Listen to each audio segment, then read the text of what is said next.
먼저 첫 소식을 들었을 때 우리가? 진짜? 그래서 메일을 계속 확인했었던 것 같아요. 아디는 사실 굉장히 작은 조직이고 그 조직 자체도 작은 조직이지만 적은 사람들이 일하고 있고 또 뭐 유명한 기관도 아니고 유명한 사람이 있는 곳도 아니라서 정말 저희 같은 작은 단체가 이 크나큰 인도주의상을 수상했다는 건 정말 되게 이례적이다 라는 생각이 들면서 정말 감사한 분들이 많이 떠올랐어요. 사실 아디가 이 길을 로힝야 난민 지원이라든지 뭐 팔레스타인이라든지 아시아 분쟁 지역에서 활동해 오고 있는 거나 같이 하는 협업 파트너들 덕분인데 그분들 생각이 많이 나면서 이 상을 그분들과 같이 나누고 싶다.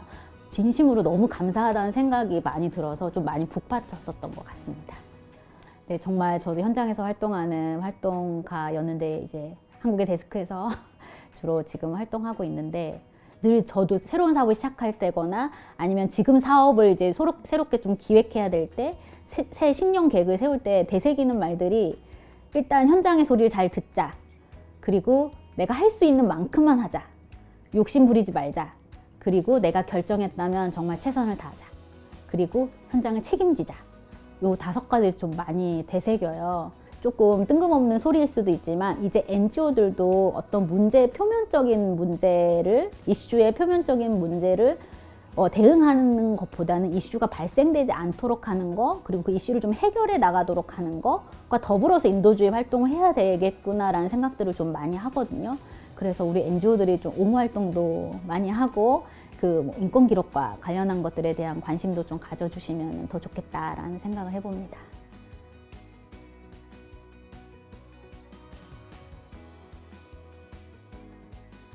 이제 아디의 창립 이야기부터 해야 될 것 같은데요. 아디의 창립 멤버들은, 활동가들은 아시아 분쟁 지역에서 활동해본 경험을 좀 가지고 있고요. 아디가 창립했을 당시에는 아시아 분쟁 지역에서 주로 활동하는 기관들이 많지 않았어요.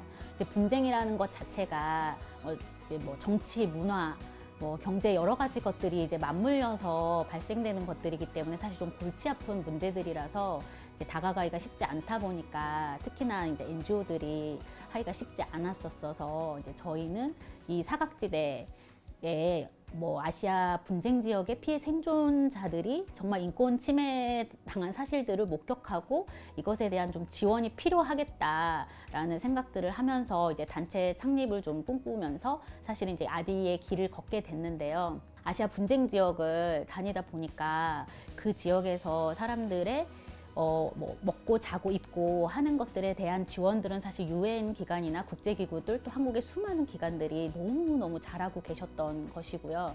저희가 이제 피해자들을 만나서 인터뷰를 했을 때 저희가 뭐 실태조사라든지 수요조사를 했을 때 그분들의 요청은 우리를 알아달라, 우리의 문제를 알아달라, 우리의 이슈들을 좀 알려달라는 요구들을 좀 하셨었어요. 그래서 이 인도주의 활동이라는 것이 인권의 침해와 관련해서 진상규명을 하고 또 그런 증거들을 수집하고 보존하는 역할도 굉장히 중요하겠구나 라는 것으로 인도주의 활동의 한 축으로 생각하게 되면서 인권 기록을 기반으로 해서 인권에 기반한 인도주의 활동을 하고 저희가 그런 인권 침해 이슈들을 저희가 해결할 수는 없지만 그런 문제들을 좀 해결해 보고자 하는 당사자들과 협업하고 당사자들을 지원하고 연대할 수 있겠구나. 그래서 저희가 인권보호활동, 기록이라는 방식으로 인권보호활동을 하고 그리고 또 인권에 기반한 인도주의 활동을 하면서 국내 국제사회에서의 이와 관련한 이슈들에 대한 옹호활동을 같이 진행하고 있습니다.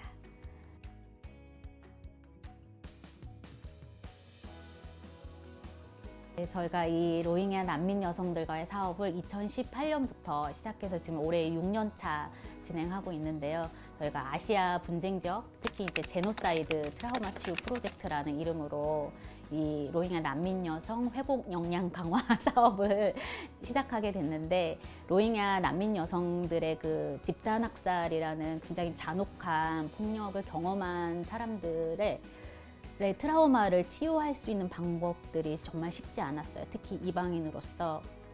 그래서 트라우마 치유, 힐링을 위한 외부인의 지원보다는 자체적인 당사자들끼리의 동료들끼리의 동료들끼리의 그런 지지가 훨씬 필요하겠다라는 생각으로 로힝야 여성 심리 지원단을 양성을 했습니다. 그래서 2018년부터 작년까지 약 390명 정도가 수료를 했고, 현재는 26명의 핵심 로힝야 여성 심리 지원단이 양성이 됐습니다. 그래서 26명들이 이제 공동체를 위해서 여러 가지 활동들을 하고 있는데, 그 기반인 힐링센터라는 샨티카나라는 이름으로 현지에서 운영되고 있는 힐링센터를 직접 주도적으로 운영하세요. 집단 학살로 이제 대규모로 강제 이주를 급하게 하다 보니까 서로 이웃이 없고 친구가 없던 상태여서 이분들에게 이제 서로의 지지할 수 있는 상호 공동체를 만들기 위해서 자조 모임을 결성을 해서 한 6, 7명 정도의 자조 모임을 한 10회 정도 계속 심리지원 활동과 함께 운영하다 보니까 이웃이 만들어지고 자조 모임 멤버들끼리는 굉장히 친하게 되고, 최근 들어서 2020년부터는 저희가 여성들이 이제 심리 치유에 대한 어느 정도의 치유에 좀 효과가 나타나서 많이 안정을 찾게 되셨어요. 그래서 그 이제 역량 강화에 대한 욕구들을 말씀하셔서 문해 교실을 열어서 영어도 가르치고, 그리고 좀 돈을 벌어보고 싶다라고 해서 커뮤니티 비즈니스 프로그램도 운영하면서 여성들의 자립 역량 강화를 위한 활동을 하고 있습니다.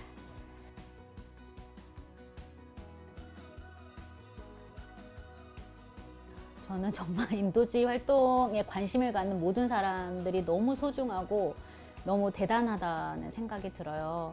사실 인도주의 현장이라는 게 위기 현장이고 재난 현장이라서 굉장히 열악하고 또 경험하고 싶지 않은 일들을 경험하게 되고 목격하게 되는 거고, 또 우리가 프로젝트를 할 때 정말 고난한 프로젝트의 관리 어려움도 있는 것이고, 그리고 또 이게 장기화되면 또 심리적으로 많은 부담감을 활동가들이 갖게 돼서 정말 인도주의 활동을 하고 싶어하는 인도주의 활동가들에게 박수를 쳐주고 싶지만 또 어깨도 두드려주고 싶은 마음이에요.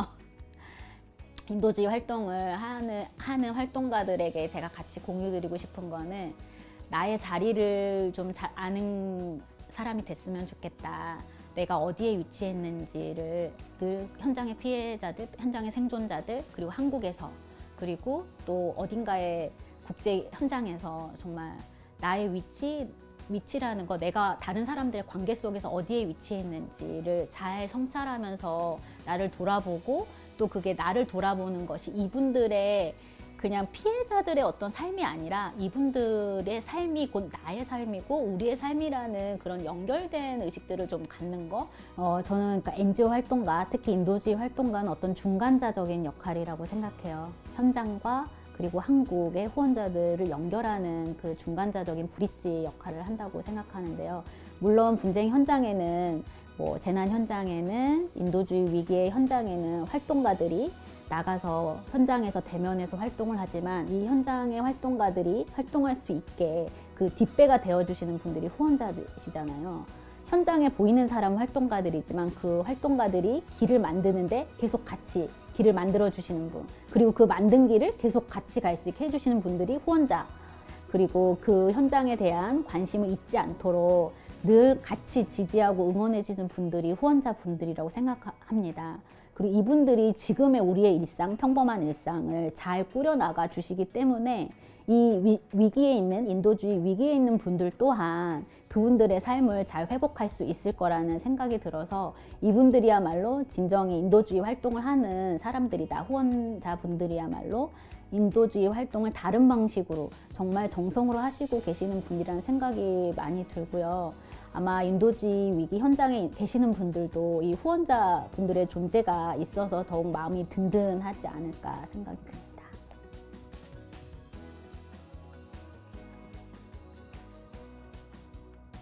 며칠 전에 저희가 현지 파트너 단체, 로힝야 당사자 조직 단체의 리더십과 회의를 했는데, 그분들이 이제 그런 얘기를 하셨어요. 아디는 우리의 9개 파트너 단체들 중에서 정말 가족과 같은 단체이다. 정말 너무 특별한 단체이다.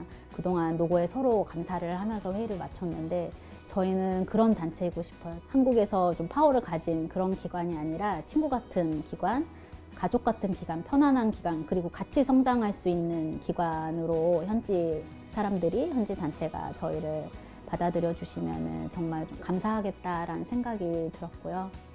한국에서는 작지만 진정성 있는 단체, 그리고 정말 열심히 하는 단체, 그리고 잘하는 단체.